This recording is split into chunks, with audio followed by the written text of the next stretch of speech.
Goeiedag liewe vriende, ek groet u in die wonderbare naam van ons koning Jesus Christus. En vandag wil ek met u 'n gedagte deel, die krag van die Heilige Gees. Ons lees in 2 Timoteus 1 vers 7, want God het ons nie 'n gees van vreesagtigheid gegee nie, maar van krag en liefde en selfbeheersing. Nou op 'n koue wintersaand is daar min plekke so aangenaam soos 'n lekker warm huis. Met 'n lekker beker koffie in die hand en 'n dik trui wil mens sommer net binne bly. Maar hoe gemaklik dit ook al is, jy kan nie vir altyd binne huis leef nie. Uiteindelik moet jy die koue trotseer om jou werk en jou verantwoordelikhede na te kom. Dieselfde kan met ons geestelike lewe gebeur.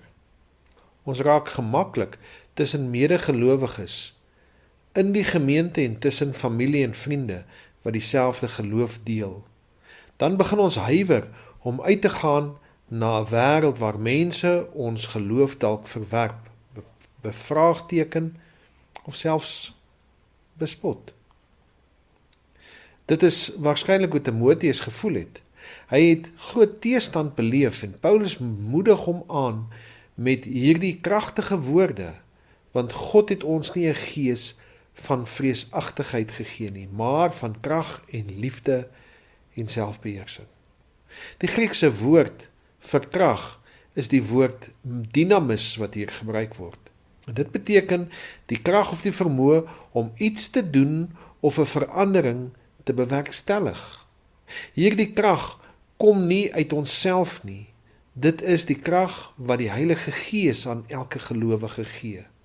Daarom kon Jesus ook beloof, maar julle sal krag ontvang wanneer die Heilige Gees oor julle kom en julle sal my getuies wees in Handelinge 1 vers 8.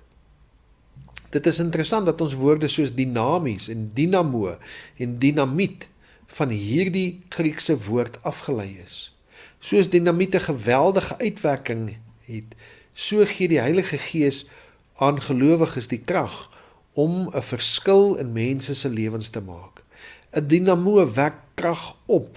Jy is dinamies, jy is doenig daar buitekant. Hy stel ons in staat om met vrymoedigheid die evangelie te verkondig, selfs wanneer ons bang voel. Wanneer ons dus stil bly, omdat ons bang is vir mense se reaksie, vergeet ons dat God reeds alles gegee het wat ons nodig het. Hy het ons nie vrees gegee nie, maar krag.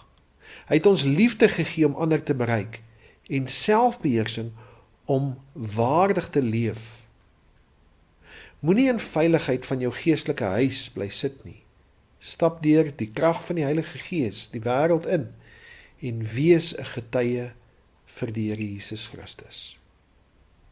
Here, dankie dat U ons nie 'n gees van vreesagtigheid gegee het nie, maar van krag en liefde en selfbeheersing. Vul ons elke dag met U Heilige Gees, sodat ons met vrymoedigheid van Jesus sal getuig, waar U ons ook al uitstuur. Ons bid dit in Jesus naam. Amen. Ek groet U tot volgende keer. Totsiens.